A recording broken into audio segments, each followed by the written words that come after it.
Olá pessoal, hoje nós vamos falar sobre cor. A cor nada mais é do que uma sensação. É uma sensação aí causada pelo estímulo da luz no nosso órgão da visão. As cores, como nós as enxergamos, elas podem ser explicadas como um fenômeno óptico que vai ser resultante da incidência de luz sobre a matéria, sobre um elemento material. Temos aqui essa bola, por exemplo. Esse objeto ele terá propriedades físicas que vão permitir a ele absorver, refratar e refletir a luz. Tudo isso em algum grau. Essa luz ela vai ser refletida, vai chegar aos nossos olhos. Essas informações serão decodificadas pelo nosso cérebro e as imagens serão formadas. Toda a nossa realidade visível é baseada nesse processo, é baseada na luz. E o que é a luz? A luz é uma radiação eletromagnética. Ok, mas e aí, o que é radiação eletromagnética? Ela é aquela radiação gerada pelo movimento das cargas elétricas. Uma carga elétrica vibrante ela vai produzir constantemente uma perturbação no espaço, criando campos elétricos e magnéticos, como o nome fala, que podem ser descritos aí como ondas. Se a radiação eletromagnética pode ser descrita como uma onda, então ela tem uma frequência, que é o número de ciclos que essa onda vai fazer por em um segundo. Ou seja, ao se propagar, quantas vezes em um segundo ela vai percorrer o equivalente ao seu comprimento de onda, que aí nós podemos aí considerar de uma forma mais simples a distância aqui entre os dois picos de uma onda. Observem essa simulação. Nós temos aqui uma frequência de 1,5 Hz, 1,5 ciclos por segundo, tem uma amplitude de aproximadamente 4, tá? Eu vou ampliar a frequência.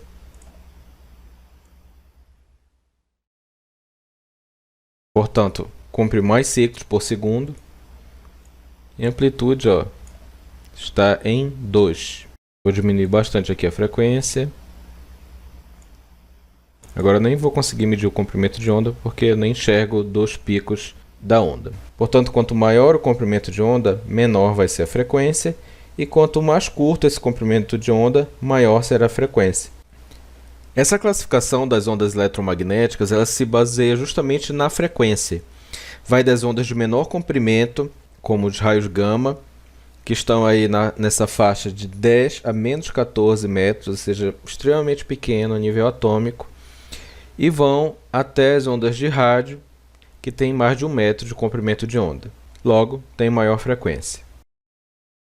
Como nós falamos, a luz é uma radiação eletromagnética, mas somente nessa faixa bem aqui, que é a faixa de frequências que vão estimular o órgão da visão humana, o nosso olho, para provocar a sensação luminosa. Os nossos olhos eles vão diferenciar esses comprimentos de onda como cores. O vermelho é a onda de maior comprimento, portanto menor frequência, e o violeta é o de menor comprimento, portanto de maior frequência.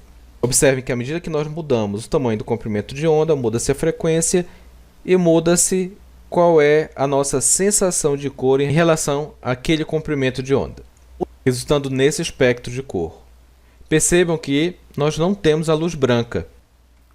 Isso porque a luz branca ela é formada pela soma de todas as cores de luz.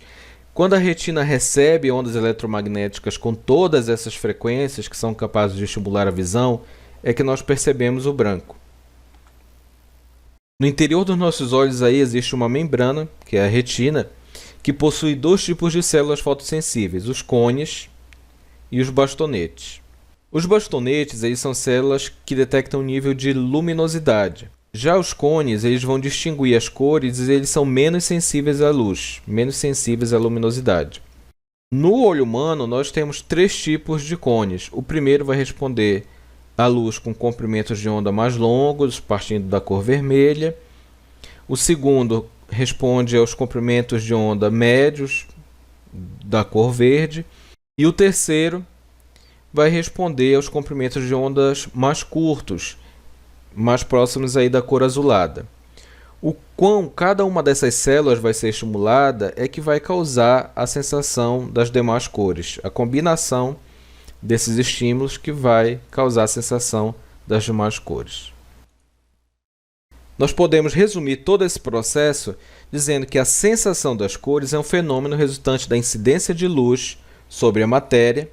Cada matéria tem propriedades físicas que permitem a ela absorver, refratar e refletir as ondas eletromagnéticas com diferentes frequências. Aquelas ondas que são refletidas e que chegam ao órgão da visão vão estimular os cones e bastonetes, ativando impulsos nervosos que vão ser levados até o cérebro, onde eles vão ser decodificados, e aí sim nós teremos a sensação de cor e luminosidade. Nós vimos que nesse processo óptico, a combinação das frequências dentro da faixa do vermelho, verde e azul é que vão gerar as outras cores, e a combinação de todas vai gerar o branco. Essas cores, o vermelho, o verde e o azul, são as cores primárias do que nós chamamos de síntese aditiva, que é como as cores vão se misturar para formar outras cores. Cores primárias são aquelas que não são formadas pela combinação de outras cores, mas a mistura delas dará origem a outras cores.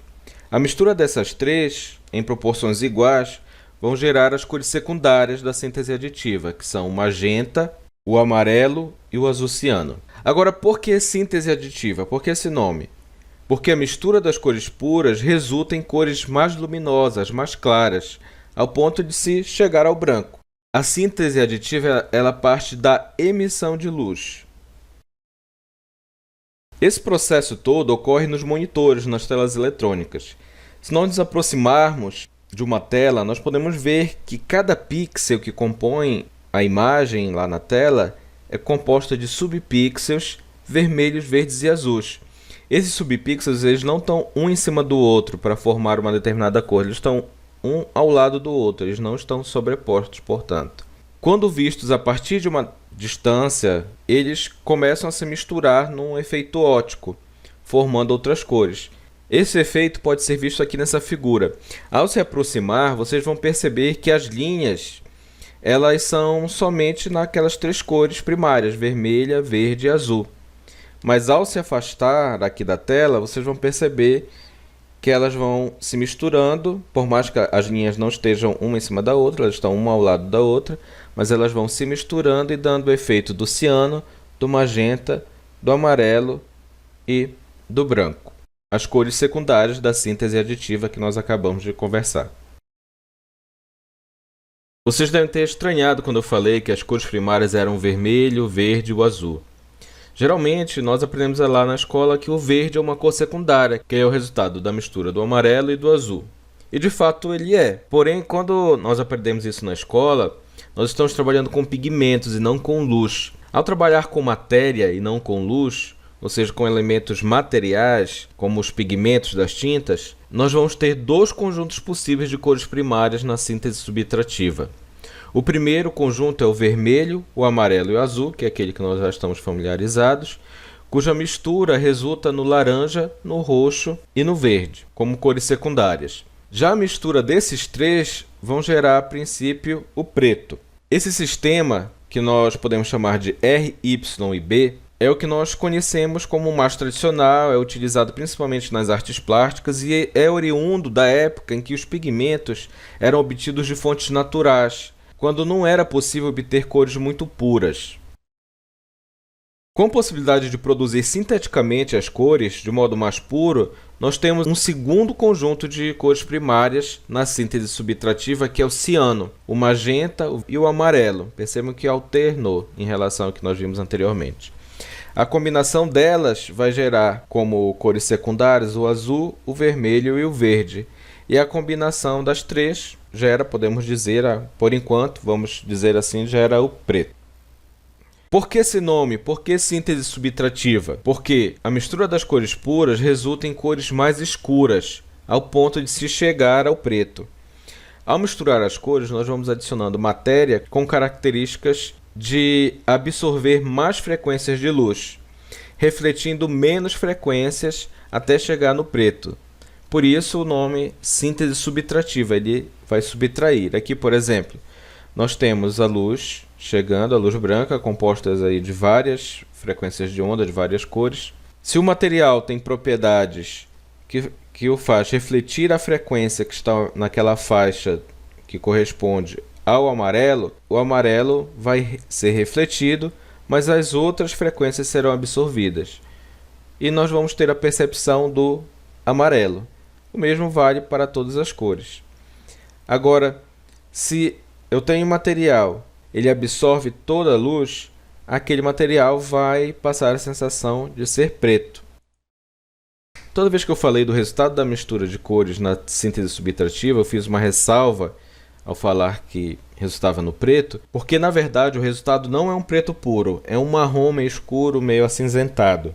Em função disso, a esse sistema ciano, magenta e amarelo, ou CMI ou SEMI, foi adicionado o preto real, o preto puro, que é chamado de K, então chamamos de CMYK também. As cores elas possuem três propriedades. A primeira é a matiz, hue em inglês, que é o tom. É a principal propriedade da cor. É a cor em si, o resultado percebido da luz refletida. É o que nós identificamos como vermelho, verde, azul, roxo, amarelo. É a cor pura, sem adição de branco ou preto ou cinza. É interessante fazermos aqui uma distinção entre cor e matiz. A cor é o termo geral para toda matiz, tonalidade de cor, mistura com branco, preto e cinza. Cor é o nome geral, o grande guarda-chuva para tudo. O branco, o preto e o cinza são cores. Já matiz é a cor dominante de uma família de cores. O branco, o preto e o cinza eles não são chamados de matizes. Aqui, por exemplo, nós temos todas essas cores, cada uma delas é uma cor, mas nós temos 5 matizes. Ao adicionar preto e branco nessas 5 matizes, nós temos várias cores como resultado. Mas as matizes continuam sendo essas 5. O verde, o amarelo, o vermelho, o violeta, o roxo e o azul.